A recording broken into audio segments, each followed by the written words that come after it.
Rated M for mature. Well, personally, before I go into a multiplayer match, I feel a sense of a tremendous rush because I want to crush my coworkers and hear them crying underneath my thumbs, and there's no greater satisfaction than that.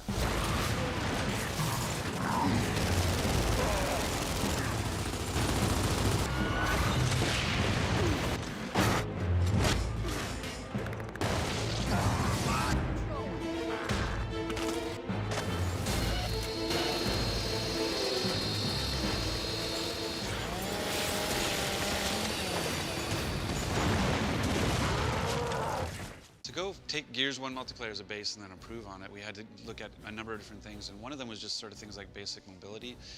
In Gears 1, when you went down but not out, you couldn't crawl, you couldn't get to safety, so if you stuck out and got shot, you were left out.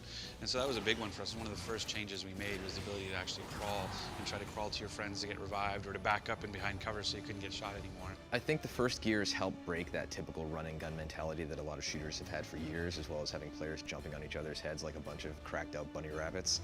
One of the big design goals for the changes that we did for Gears 2, particularly with multiplayer, was to realign how people were playing online to how we originally intended Gears 1 to be played.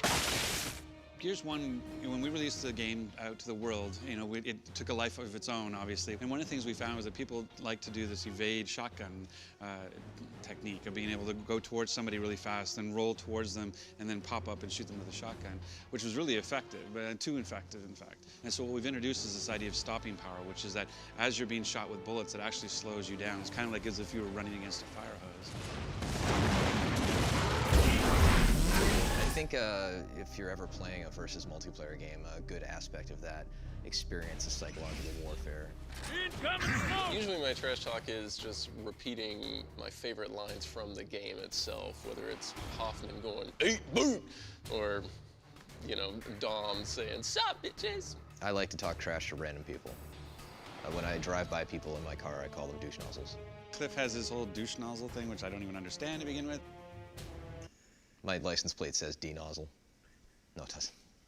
Going in and playing a match, if, for example, in Wingman, and then jumping over to Guardian, and then playing 5-player co-op in Horde, or going back to the campaign, I really don't think people are ever going to get bored with the sheer amount of variety we have this time around. Well, whenever we make multiplayer game types for